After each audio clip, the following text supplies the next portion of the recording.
നമസ്കാരം. ഭാരത് ലൈവിലേക്ക് സ്വാഗതം. കേരളത്തിലെ സാമ്പത്തിക സ്ഥിതിയെപ്പറ്റി ഞാൻ പറയാതെ തന്നെ നിങ്ങൾക്ക് ഏവർക്കും അറിയാം. കുട്ടികൾക്ക് പരീക്ഷ നടത്താനോ അതുപോലെ തന്നെ മറ്റ് ഉച്ചക്കഞ്ഞി കൊടുക്കാനോ പോലും ഒരു പൈസ പോലും ഖജനാവിലില്ല എന്ന് ആവർത്തിച്ചുകൊണ്ടിരിക്കുകയാണ് മുഖ്യമന്ത്രി പിണറായി വിജയനും ധനമന്ത്രി കെ എൻ ബാലഗോപാലും ഒക്കെ. അപ്പോഴും യാതൊരു ധൂർത്തിനും അല്ലെങ്കിൽ പിണറായി വിജയനോ മന്ത്രിമാർക്കോ ഒന്നും തന്നെ ഒരു ബുദ്ധിമുട്ടുമില്ല എന്നുള്ള കാര്യം നമുക്ക് ഏവർക്കും അറിയാം. പിണറായി വിജയന്റെ ക്ലിഫ് ഹൌസിലെ കർട്ടന് 7 ലക്ഷം രൂപ ചെലവാക്കാനോ കണ്ണാടിക്ക് ലക്ഷങ്ങൾ ചെലവാക്കാനോ പിണറായി വിജയൻ യാത്ര ചെയ്യാൻ ബസ് വാങ്ങിക്കാനോ പുതിയ വണ്ടികൾ നിരത്തിലിറക്കാനോ അങ്ങനെ യാതൊരു തരത്തിലുള്ള ബുദ്ധിമുട്ടും കേരളത്തിലെ മന്ത്രിമാരോ മറ്റുള്ള ഉദ്യോഗസ്ഥരോ ഒന്നും തന്നെ അനുഭവിക്കുന്നില്ല.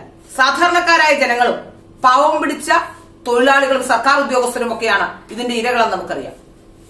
കഞ്ഞിവെക്കാൻ സ്കൂളിലെ കുട്ടികൾക്ക് ഉച്ചഭക്ഷണത്തിന് കഞ്ഞിവെക്കാൻ അരിയില്ല.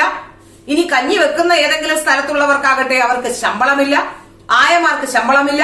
അങ്ങനെ സർവത്ര അന്ധകാരത്തിലും സർവത്ര കെടുകാര്യസ്ഥതയിലും അഴിമതിയിലുമൊക്കെ മുമ്പോട്ട് പോവുകയാണ് സർക്കാർ. ഇപ്പോൾ പുറത്തു വരുന്ന ഒരു പ്രധാനപ്പെട്ട വാർത്ത കഴിഞ്ഞ ദിവസം നമ്മൾ ശ്രദ്ധിച്ചതാണ്. ക്യാബിനറ്റ് പദവി കെ എം എബ്രഹാമിന് ക്യാബിനറ്റ് പദവി നൽകുന്നു എന്നുള്ള വാർത്ത. കഴിഞ്ഞ ദിവസം നടന്ന മന്ത്രിസഭായോഗം ചീഫ് സെക്രട്ടറിയായ കെ എം എബ്രഹാമിന് ക്യാബിനറ്റ് പദവി നൽകാൻ തീരുമാനിച്ചിരിക്കുന്നു. ഈ വാർത്ത നമ്മളെവരും കേട്ടു. നമ്മൾ അതിൽ സാധാരണക്കാരൻ കാര്യമായി ഒന്നും ആലോചിക്കാറില്ല. ഏതോ ഒരു ചീഫ് സെക്രട്ടറിക്ക് ക്യാബിനറ്റ് പദവി കൊടുക്കുന്നതിനപ്പുറം സാധാരണക്കാരൻ അതിനെക്കുറിച്ച് മനസ്സിലായിട്ടില്ല. എന്തുകൊണ്ടാണ് ഇപ്പോൾ ചീഫ് സെക്രട്ടറി കെ എം എബ്രഹാമിന് ക്യാബിനറ്റ് പദവി കൊടുക്കാൻ തീരുമാനിച്ചത് എന്ന് ചിന്തിക്കുമ്പോൾ മനസ്സിലാകുന്ന ഒരു പ്രധാനപ്പെട്ട കാര്യം, ഈ കെ എം എബ്രഹാമുമായി ബന്ധപ്പെട്ട ഒരുപിടി അന്വേഷണങ്ങൾ ഇപ്പോൾ നടക്കുന്നുണ്ട്. വരവിൽ കവിഞ്ഞ സ്വത്ത് സമ്പാദിച്ചതുമായി ബന്ധപ്പെട്ടുള്ള CBI അന്വേഷണം, അതുപോലെ തന്നെ ഇപ്പോൾ കിഫ്ബിയുമായി ബന്ധപ്പെട്ടുള്ള ED അന്വേഷണം, അങ്ങനെ നിരവധി അന്വേഷണങ്ങളിൽ പെടുന്ന ഒരാളാണ് കെ എം എബ്രഹാം. ഇപ്പോൾ ക്യാബിനറ്റ് പദവി കെ എം എബ്രഹാമിന് നൽകുമ്പോൾ ഖജനാവിനുണ്ടാകുന്ന ചെലവിനപ്പുറത്തേക്ക് പിണറായി വിജയന് രക്ഷ നേടാനുള്ള പുതിയ തന്ത്രമാണ് ഇതെന്ന് ജനങ്ങൾക്ക് ഏവർക്കും അറിയാം. കിഫ്ബി അടക്കമുള്ള എല്ലാ വിഷയങ്ങളും ആരോപണ നിഴലിൽ തന്നെയാണ്. കേന്ദ്ര സർക്കാരിനെ കുറ്റം പറഞ്ഞുകൊണ്ട് അധികകാലം ഇനി മുന്നോട്ട് പോകാൻ കഴിയില്ല.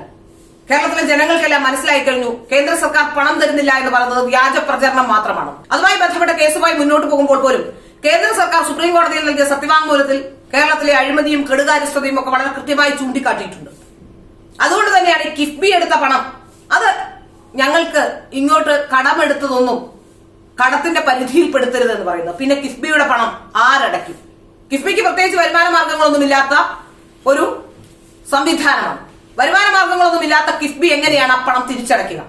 ആ പണം കേന്ദ്ര സർക്കാരിന്റെ കയ്യിൽ നിന്ന് വാങ്ങിയിട്ട് മറ്റ് പെൻഷനും ബാക്കിയുള്ള കാര്യങ്ങളും ഒക്കെ കൊടുക്കാനായി വകമാറ്റി ചെലവഴിച്ച ശേഷം ഇതൊന്നും വകയിരുത്തരുത്, ഇതൊന്നും കണക്കിൽപ്പെടുത്തരുത്, ഇതൊന്നും കടമായി സർക്കാരിന്റെ കടമായി കൂട്ടരുത് എന്ന് പറയുമ്പോൾ പിന്നെ ഇത് ആരുടെ കടമായി കൂട്ടും? തോമസ് ഐസക്കിന്റെ കടമായി കൂട്ടണോ? തോമസ് ഐസക് ഇത് സ്വന്തം വീട്ടിൽ നിന്ന് എടുത്ത് അടയ്ക്കുമോ? അല്ലെങ്കിൽ അന്നത്തെ ചീഫ് സെക്രട്ടറി ആയിരുന്ന അല്ലെങ്കിൽ ആ സമയത്ത് ഈ തീരുമാനമെടുത്ത കിഫ്ബിയുമായി ബന്ധപ്പെട്ട തീരുമാനമെടുത്ത ഉദ്യോഗസ്ഥരെല്ലാം ചേർത്ത് അടയ്ക്കുമോ? അതോ പിണറായി വിജയൻ സ്വന്തം വീട്ടിൽ നിന്ന് കൊണ്ടുവന്ന് അടയ്ക്കുമോ? ഇത് സർക്കാരിൽ നടക്കാൻ കഴിയില്ല, സർക്കാരിന്റെ കടമായി കൂട്ടാൻ കഴിയില്ല എന്ന് പറയുമ്പോൾ ചോദിക്കേണ്ടത് സ്വാഭാവികമായ ചില കാര്യങ്ങൾ അല്ലെങ്കിൽ ചില ചോദ്യങ്ങൾ ഇത് തന്നെയാണ്. അപ്പോഴും പിണറായി വിജയൻ പറയുന്നത് തനിക്ക് പണം കിട്ടുന്നില്ല അല്ലെങ്കിൽ കേന്ദ്രം ഞങ്ങളെ ഞെരുക്കുന്നുവെന്നാണ്. പക്ഷെ കേന്ദ്രം ഞെരുക്കുന്നതല്ല. കേരളത്തിലെ മന്ത്രിമാർക്ക് ഏവർക്കും കേരളത്തിലെ ഉദ്യോഗസ്ഥന്മാർക്കും, അതായത് ഉയർന്ന തലത്തിലുള്ള പിണറായി വിജയനോട് അടുത്തു നിൽക്കുന്ന ഉദ്യോഗസ്ഥന്മാർക്ക് ഏവർക്കും എല്ലാത്തിനും പണമുണ്ട്. പണമില്ലാത്തത് സാധാരണക്കാരന് മാത്രമാണ്. സാധാരണക്കാരന്റെ പേര് പറഞ്ഞുകൊണ്ട് പാവങ്ങളെ ചൂഷണം ചെയ്തുകൊണ്ടാണ് ഇത്രയും കാലം CPM ഇവിടെ സാധാരണക്കാരന്റെ സർക്കാരാണെന്ന് പറഞ്ഞുകൊണ്ടാണ് ഇവിടെ അധികാരത്തിൽ വരുന്നത്. ഈ അധികാരത്തിൽ ഇരിക്കുമ്പോൾ തന്നെ സാധാരണക്കാരൻ 1600 രൂപ പെൻഷൻ കൊടുക്കാനില്ലാതെ ഇരിക്കുമ്പോഴാണ് ഇപ്പോൾ ഒരു ചീഫ് സെക്രട്ടറിക്ക് പോലും ക്യാബിനറ്റ് പദവി നൽകിക്കൊണ്ട് ആദ്യത്തെ കേരളത്തിൽ ഇപ്പോ നിലവിലുള്ളതിൽ ക്യാബിനറ്റ് പദവിയുള്ള ഏക ഉദ്യോഗസ്ഥൻ കൂടിയാവുകയാണ്. കെ എം എബ്രഹാം ക്യാബിനറ്റ് പദവിയിലേക്ക് വരുമ്പോൾ അദ്ദേഹത്തിന് വീട് നൽകണം, ബാക്കിയുള്ള ആനുകൂല്യങ്ങളെല്ലാം നൽകണം, കാർ നൽകണം, അങ്ങനെ നിരവധി കാര്യങ്ങളുണ്ട്. അദ്ദേഹത്തിന്റെ ജീവിത സാഹചര്യങ്ങൾ മുഴുവൻ മാറ്റണം ക്യാബിനറ്റ് പദവിയിലേക്ക് വരുമ്പോൾ. അപ്പോൾ അതിനൊക്കെ പണമുണ്ട്. സാധാരണക്കാരന് 1600 രൂപ പെൻഷൻ കൊടുക്കാനില്ല എന്ന അവസ്ഥയാണ് ഉള്ളത്. പാവം പിടിച്ച ഒരു നേരത്തെ കഞ്ഞി കുടിക്കാനില്ലാത്ത കുട്ടികൾക്ക് സ്കൂളിലെത്തുമ്പോൾ അവർ ആ കഞ്ഞിയും അതുപോലെ തന്നെ പഠിക്കാം എന്നുള്ള ആഗ്രഹത്തിലും സ്കൂളിലെത്തുന്ന ആ കുട്ടിക്ക് കഞ്ഞി കൊടുക്കാനുള്ള അവസ്ഥയില്ല, അരിയില്ല.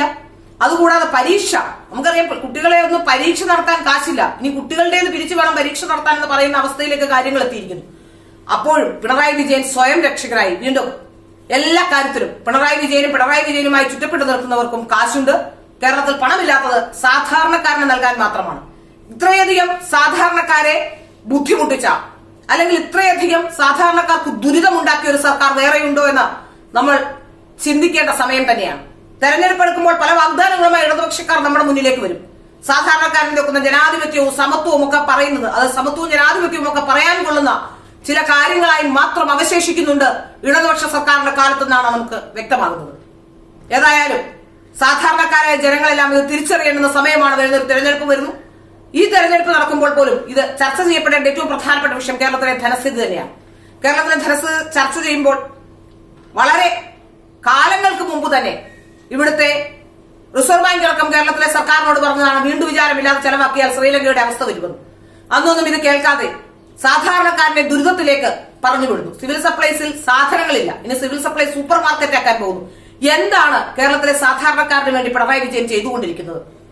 പിണറായി വിജയന്റെ മകളെയും പിണറായി വിജയന്റെ കുടുംബത്തെയും പിണറായി വിജയനുമായി ചുറ്റപ്പെട്ടു കിടക്കുന്ന മന്ത്രിമാരെയും മരുമകനെയും ഒക്കെ സംരക്ഷിക്കുന്നതിനപ്പുറത്തേക്ക് ഏത് സാധാരണക്കാരനെയാണ് പിണറായി വിജയൻ ഇതുവരെ സംരക്ഷിച്ചിട്ടുള്ളത്? ഇതിന് മറുപടി പറയേണ്ടത് തെരഞ്ഞെടുപ്പിലൂടെ തന്നെയാവണം.